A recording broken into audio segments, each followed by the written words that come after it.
Good evening students, कैसे हो सब। 12th क्लास के अंदर हम आज कल आपका ट्यूसडे टेस्ट है और इस ट्यूसडे टेस्ट में हमने जो सिलेबस है वो आपको रखा है 11th चैप्टर का अल्कोहल, फिनॉल्स और ईथर्स के अंदर कुछ टॉपिक्स आपको रखे हैं। ठीक है, शुरुआत के first topic is IUPAC nomenclature और सेकंड टॉपिक आपका क्या है, प्रिपरेशन मेथड्स और ऑफ अल्कोहल्स एंड फिनॉल्स और physical properties of alcohols and phenols. तो स्टूडेंट्स, हम थोड़ा सा इन टॉपिक्स को डिस्कस करते हैं और आप मुझे कोई भी डाउट्स हो तो आप पूछिए और सारा का सारा टॉपिक्स को आराम से पढ़िएगा, मैकेनिज्म्स को भी देखिए। ठीक है, मैकेनिज्म्स भी आ सकते हैं। 20 मार्क्स का ये पेपर है और सभी स्टूडेंट्स 100% अटेंडेंस दीजिए। ठीक है स्टूडेंट्स, तो देखिएगा IUPAC नोमेनक्लेचर आपको सबको आता है। अगर मैं कोई एग्जांपल ले लूं, देखिए ये वाला मैंने एग्जांपल लिया है, तो इसका IUPAC नेम क्या हो जाएगा, 1 2 3 4 है ना, ब्यूटेन 2 ऑल हो जाएगा।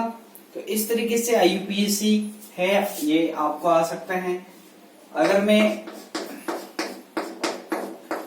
इस तरीके से करूं, इसका क्या नेम होगा वो आपको पता है ना, 2 मिथाइल फिनॉल लिख सकते हैं इसको।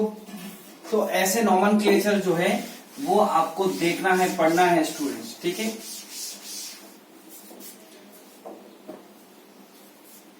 उसके बाद हमने देखा कि preparation methods, preparation of alcohols. देखो स्टूडेंट्स, आपको याद कैसे रखना है कि 3 प्रिपरेशंस हमने पढ़े हैं इसमें, ओनली 3 प्रिपरेशंस। वन इज किसके, अल्कोहल्स के 3 प्रिपरेशंस हमने पढ़े। फर्स्ट प्रिपरेशन क्या है, एल्कीन से हम कैसे बनाना है, फर्स्ट वन। ठीक है, तो पहला first preparation is from alkenes and second is from carbonyl compounds and third is Grignard reagent. तो स्टूडेंट्स, ये जो एल्कीन्स है, देखो 3 प्रिपरेशंस है, from alkenes, from carbonyl, from Grignard reagent.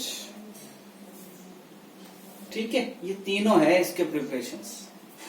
तो अब देखो, फर्स्ट प्रिपरेशन जो है एल्कीन्स, इसके 2 प्रिपरेशन है, ए और बी। ए क्या होगा, acid catalysed hydration. Acid catalysed hydration हमने बताया था। देखो क्या किया, ये है एल्कीन हाइड्रेशन। देखो एसिड कैटलाइज्ड है तो H+ लेंगे, सल्फ्यूरिक एसिड H3PO3 जैसे प्रोटिक एसिड्स यहाँ पे हम यूज करना है, और ये बन जाएगा हाइड्रोजन और यहाँ पे OH, तो ये हो जाएगा कम, अल्कोहल बन गया। इसका मैकेनिज्म को हमने डिस्कस किया था और इस मैकेनिज्म को आपको पढ़ना है। देखो mechanism is of 3 step mechanism. In first step देखो ये हुआ था, पहले स्टेप में ये बना। ठीक है, अब इसमें CH3, ये एग्जांपल वापस ले लेते हैं, इसमें दूसरा एग्जांपल भी दे सकते हैं। देखो ऐसे, अब इसका स्ट्रक्चर हम ऐसे ड्रॉ करते हैं। अब ये इस पे अटैक किया, ये वाटर मॉलिक्यूल बाहर चला गया, तो क्या बनेगा यहाँ पे, सपोज ये हाइड्रोजन यहाँ लग गया, इस पे कौन सा चार्ज आएगा? पॉजिटिव चार्ज आएगा, क्योंकि इलेक्ट्रॉन्स यहाँ से दे रहा है, तो इस पे कौन सा चार्ज आ गया? पॉजिटिव आ गया, जो कि मैंने इस तरफ बनाया है। फिर आपका यहाँ पे क्या होगा? वाटर मॉलिक्यूल का अटैक होगा, तो ये क्या बनेगा? ये अटैक हो जाएगा तो ये बनेगा, इस पे पॉजिटिव चार्ज आएगा। लास्ट स्टेप, ये H+ बाहर निकल जाएगा, तो ये क्या बन जाएगा? अल्कोहल बन जाएगा। ठीक है, तो इस तरीके के जो है फर्स्ट स्टेप जो है that is protonation. Second and this in second step there is the formation of carbocation and attack of the nucleophile, and in last step that is deprotonation. So this is the mechanism of acid catalyzed hydration and this is from alkenes. देखो इसी में हमने second very important compound की बात की थी, that is देखो hydroboration. Hydroboration से हमने बनाया था हाइड्रोबोरेशन ऑक्सीडेशन।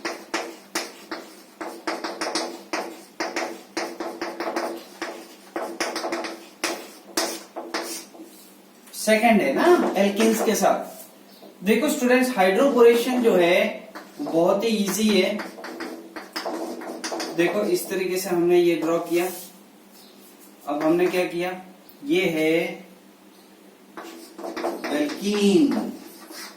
अब मैंने यहां लिख दिया है हाइड्रोबोरेशन, बोरॉन B2H6, जिसको हम लिखते हैं BH3 ट्वाइस। इसमें एक एक हाइड्रोजन एक एक करके क्या होगा, इससे रिप्लेस होगा।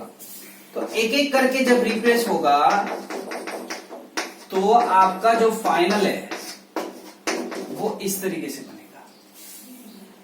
अब फाइनली आपको H2O2 एक्वस NaOH के प्रेजेंस में क्या बन जाएगा? अल्कोहल बन जाएगा।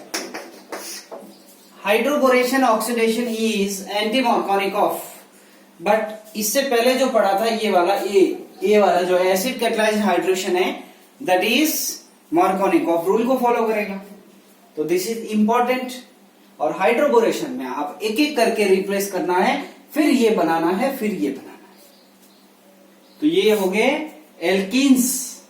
अब देखो कार्बोनिल कंपाउंड्स कैसे बनाना है। कार्बोनिल कंपाउंड से कार्बोनिल कंपाउंड को आप क्या कर सकते हैं, अल्कोहल बनाना है। ठीक है, तो ये रिड्यूसिंग एजेंट्स यहां पे यूज करना है आपको, रिड्यूसिंग एजेंट्स। ठीक है, तो रिड्यूसिंग एजेंट्स में आपको क्या क्या आएंगे? रिड्यूसिंग एजेंट्स यहाँ पे देखो example RC double bond OH लिख रहा हूं। क्या है ये एल्डिहाइड है। तो एल्डिहाइड को अल्कोहल में चेंज कर सकते हैं। हाइड्रोजन और पैलेडियम कैटलिस्ट, निकल कैटलिस्ट, प्लेटिनम कैटलिस्ट। ठीक है, एक तो ये मेथड है। और सेकंड मेथड क्या हो सकता है, अगर आप इसी को NaBH4 ले लिया है, NaBH4, तो भी क्या बनेगा? अल्कोहल बनेगा, क्योंकि ये रिड्यूसिंग एजेंट है।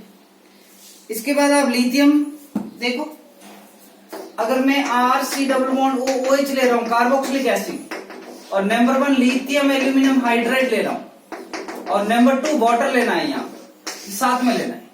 पहले ये, उसके बाद ये, और ये है कार्बोनिल ग्रुप, तो आपके क्या बन जाएगा? अल्कोहल बन जाएगा। और आपको ये भी ध्यान रखना है कि जितने कार्बन्स इसमें होंगे उस प्रोडक्ट में भी, अल्कोहलिक प्रोडक्ट में भी उतने ही कार्बन बनाना है आपको। तो ये सारे रिड्यूसिंग एजेंट्स है, 1, 2 एंड 3, ये आपको याद रखना है। क्लियर है? तो देखो नेक्स्ट,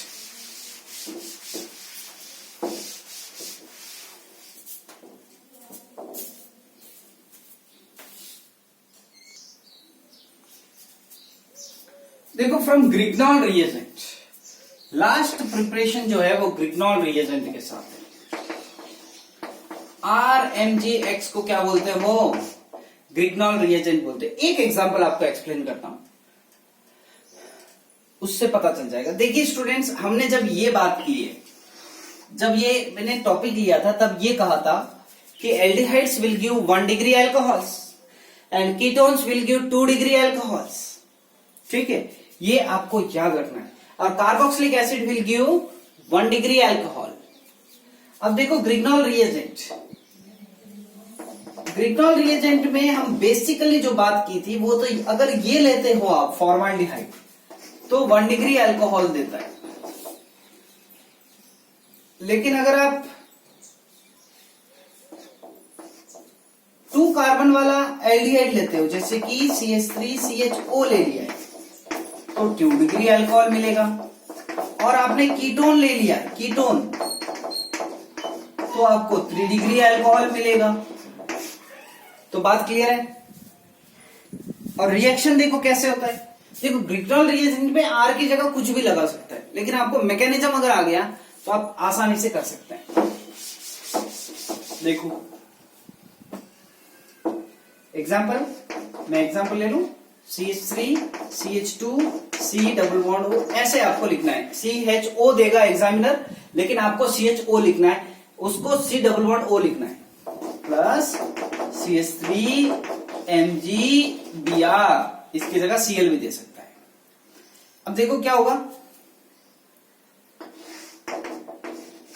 ये होगा CH3 CH2 CO MgBr, ये ठीक है। ये जो पोर्शन है वो यहां लगेगा, CH के साथ CH3 लगेगा। अब देखो इसमें क्या होगा, water CH3 CH2 CH CH3 OH plus MgOH और Br। देखो ये प्रोडक्ट बना है। तो अब ये देख सकते हैं कि जब आपने फॉर्मल्डिहाइड नहीं लिया, HCHO लेंगे तो 1 डिग्री बनेगा। इसके अलावा जो भी एल्डिहाइड लेंगे, ये 1 कार्बन वाला एल्डिहाइड है, यहाँ पे 3 कार्बन है, मतलब 1 से ज्यादा वाला एल्डिहाइड लेंगे तो आपका 2 डिग्री प्रोडक्ट बनेगा। कीटोन लेंगे तो 3 डिग्री प्रोडक्ट बनेगा। क्लियर है। तो देखो नेक्स्ट, ये तो हो गए सारे प्रिपरेशंस किसके, एल्कोहल्स के। अगर हम बात कर रहे हैं फिनॉल्स के, प्रिपरेशंस भी बहुत इजी है। फिनॉल्स में हमने बेसिकली सबसे इंपॉर्टेंट है क्यूमीन के साथ आप कैसे बनाते हो, ये हमने वहां पे डिस्कस किया था कि क्यूमीन से आप कैसे बनाएंगे। तो स्टूडेंट्स, क्यूमीन क्या होता है, क्यूमीन होता है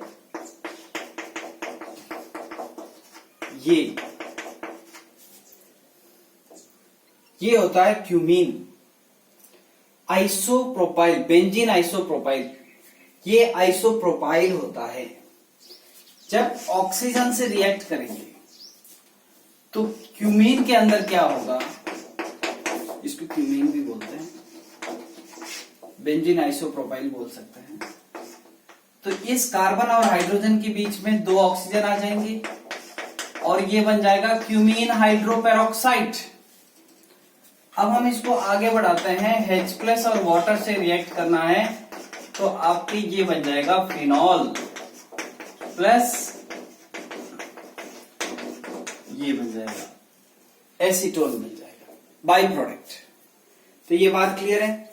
सेकेंड रिएक्शन हमने देखा डायोजोनियम सॉल्ट। देखो स्टूडेंट, डायोजोनियम सॉल्ट किससे बनता है, एनिलीन से बनता है। कैसे बनेगा, ये बहुत ही इंपॉर्टेंट है, याद रखना है। देखो नाइट्रिक एसिड और हाइड्रोक्लोरिक एसिड कॉन्सेंट्रेटेड और NaNO2 लेना है 273 278 केल्विन टेम्परेचर। तो आपको ये बन जाएगा N2 प्लस Cl माइनस। ये है बेंजीन डायजोनियम क्लोराइड, इसका नेम है बेंजीन डायजोनियम क्लोराइड। जब इसको वार्म वाटर से रिएक्ट करेंगे तो आपका क्या बनेगा,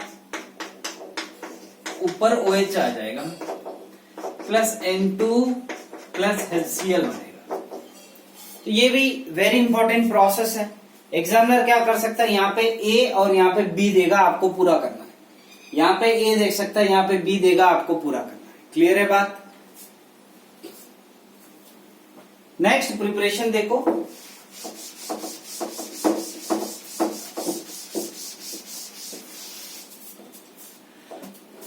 नेक्स्ट प्रिपरेशन है, देखो अगर मैंने ये एक बेंजीन ले लिया,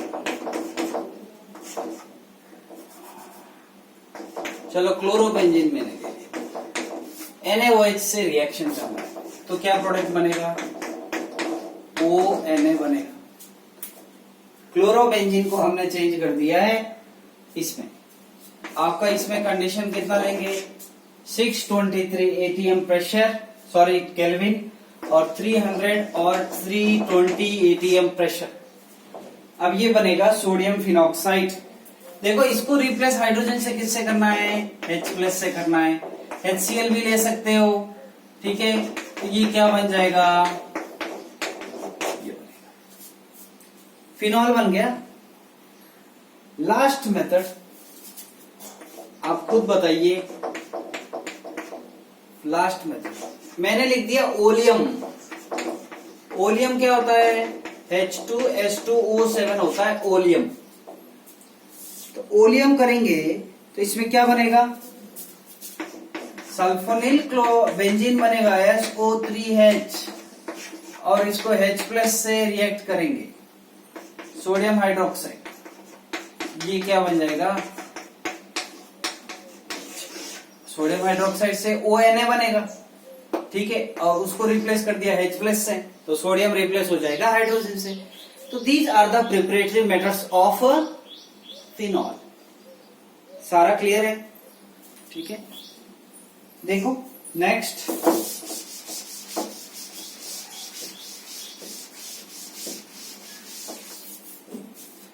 नेक्स्ट देखिए लास्ट, फिजिकल प्रॉपर्टीज।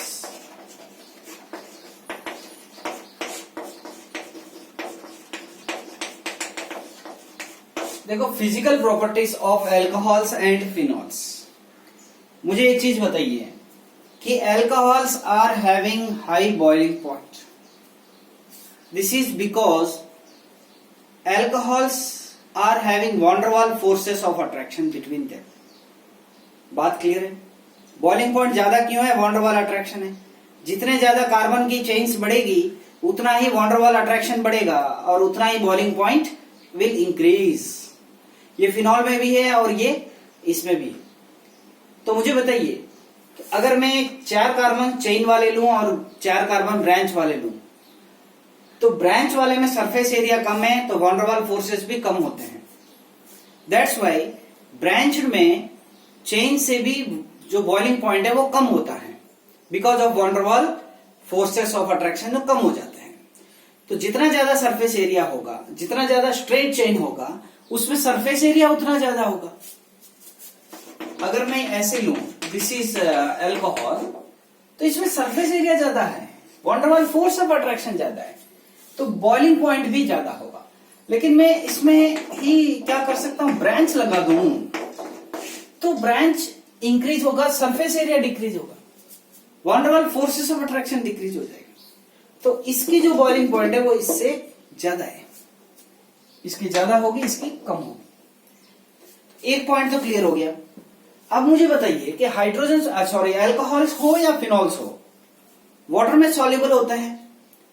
इसलिए होता है कि वाटर के साथ क्या बना सकते हैं, इंटरमॉलिक्यूलर हाइड्रोजन बॉन्ड बना सकते हैं, इसलिए उनकी सॉल्युबिलिटी है। तो अगर आपको 4-5 कंपाउंड दे दिया है और मैंने कह दिया है कि increasing order of boiling point लिखिएगा, तो आप लिख सकते हो। तो आपको क्या देखना है, ब्रांच है या अनब्रांच है, पहली बात, और नंबर ऑफ कार्बन्स कितने हैं, ये दोनों आपको देखना है, ठीक है स्टूडेंट्स, तो आई होप आप सभी ने ये टॉपिक्स पढ़े हैं और जो मैं समझा रहा हूं ये दूसरी बार आपको समझा रहा हूं वीडियो में। तो आप इन टॉपिक्स आई होप आपने पढ़े हैं और वापस सुन रहे हो, तो आपको क्लियर होना चाहिए। ठीक है, तो आप इन डाउट्स, कोई भी डाउट्स हो तो आप पूछिए और सॉल्व कीजिए। और all the best for tomorrow's Tuesday test. Okay students, bye.